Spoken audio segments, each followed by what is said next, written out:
Assalamualaikum warahmatullahi wabarakatuh. Perkenalkan, nama saya Andika, NPM 1840 102007, Prodi Manajemen Sumber Daya Perairan, Fakultas Perikanan dan Ilmu Kelautan, Universitas Borneo Tarakan. Sebelum kita melanjutkan ke materi inti, alangkah baiknya teman-teman untuk mensubscribe channel saya agar berkembang ke depannya. Di sini saya akan menjelaskan proses osmoregulasi pada ikan. Apa sih itu osmoregulasi?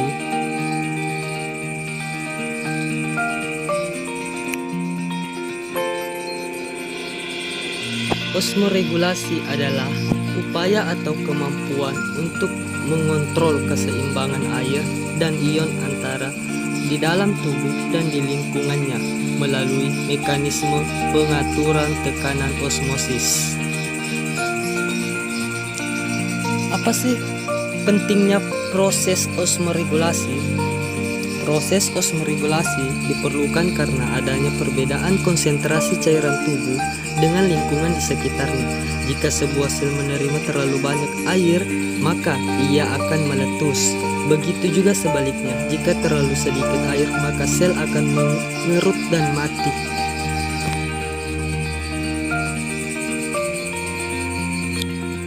Apa fungsi dari osmoregulasi?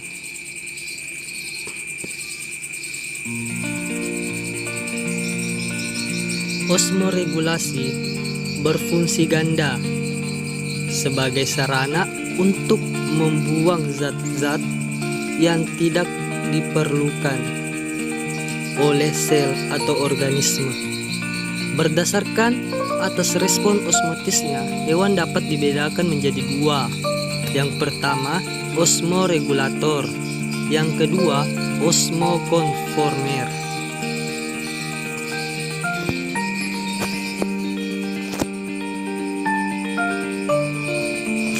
Yang pertama, osmokonformer.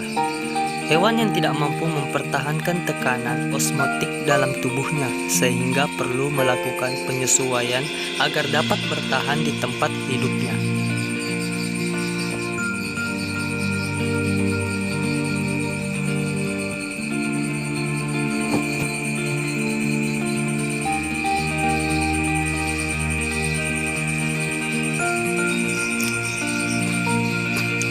Yang kedua, osmoreguler. Hewan yang mampu melakukan osmoreguler dengan baik atau mampu mengatur konsentrasi osmotis.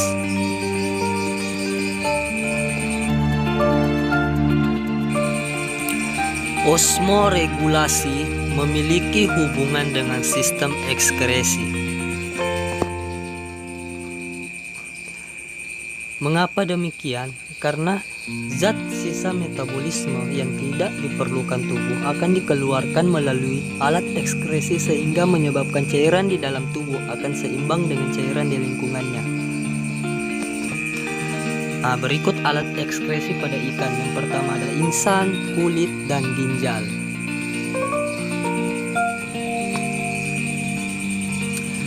Osmoregulasi pada ikan atau sering disebut Pisces.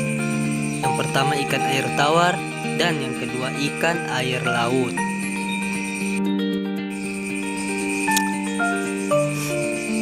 Ginjal pada ikan air tawar. Ginjal pada ikan air tawar memiliki glomerulus yang besar sehingga penyaringan hasil metabolisme lebih cepat.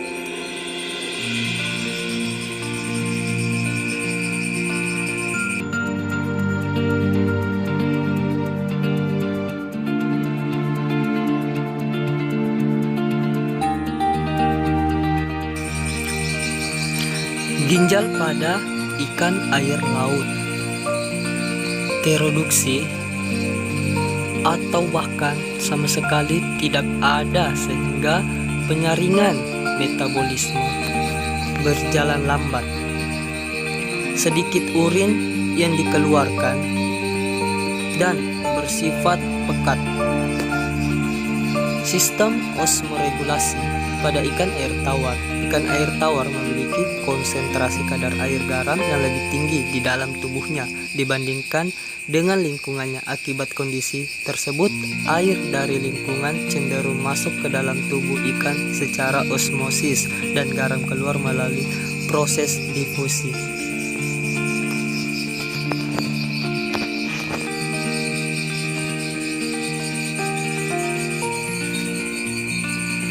Sistem osmoregulasi pada ikan air laut. Tubuh ikan air laut berbeda dengan ikan air tawar. Hal ini dikarenakan ikan air laut memiliki konsentrasi kadar garam yang lebih rendah dibandingkan dengan lingkungannya.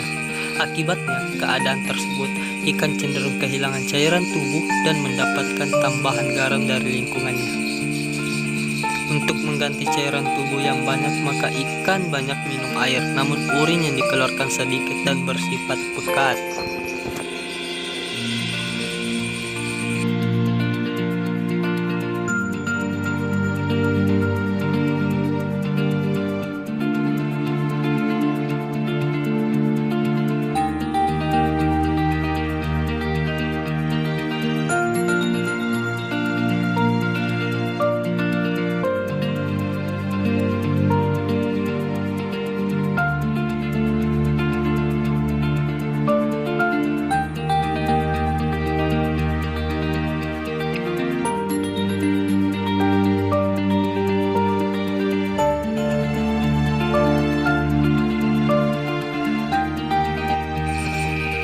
Cara untuk menghadapi masalah osmoregulasi, biasanya hewan melakukan pengaturan tekanan osmotiknya dengan cara yang pertama mengurangi gradien osmotik antara cairan tubuh dengan lingkungannya, yang kedua mengurangi permeabilitas air dan garam, yang ketiga melakukan pengambilan garam secara selektif.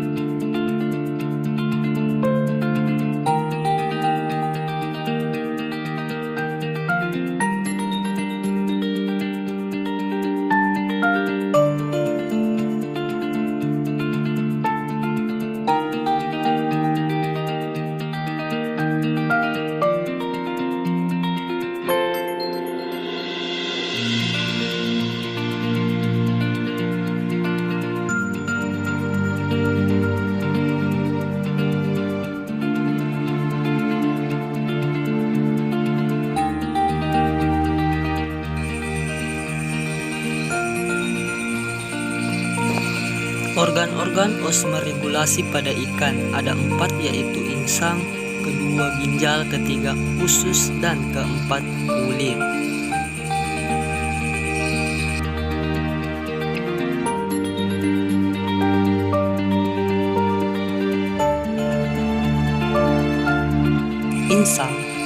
Insang merupakan pertukaran antara oksigen yang masuk ke dalam darah dengan karbon dioksida keluar dari darah, terjadi dengan cara difusi pada pembuluh darah dalam insang.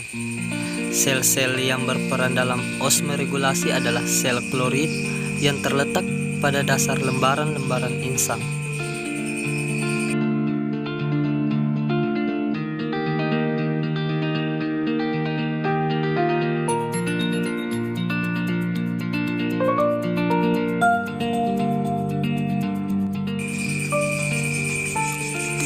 Yang kedua, ginjal.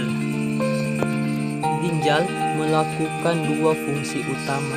Pertama, mengekresikan sebagian besar produk akhir metabolisme tubuh, dan yang kedua, mengatur konsentrasi cairan tubuh.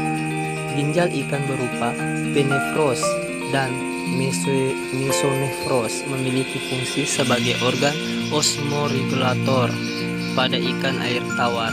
Ikan menyimpan ion-ion dan membebaskan air. Pada ikan air laut, ikan membebaskan ion-ion dan menyimpan air.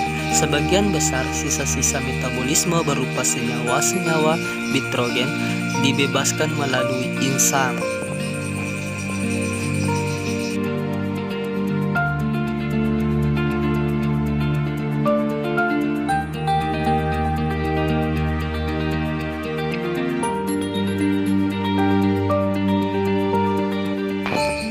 Usus. Setelah air masuk ke dalam usus ikan air laut, dinding usus ikan aktif mengambil ion-ion monovalen dan air. Sebaliknya, begitupun dengan ikan air tawar.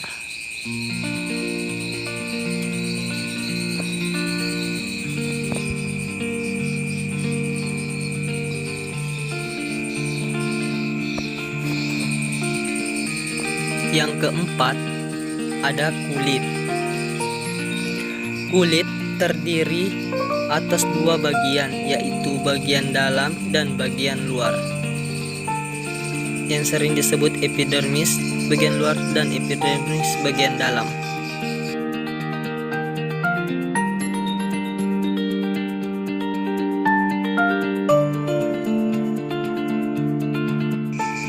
Sekian dan terima kasih. Apabila ada kekurangan, saya minta maaf yang sebesar-besarnya.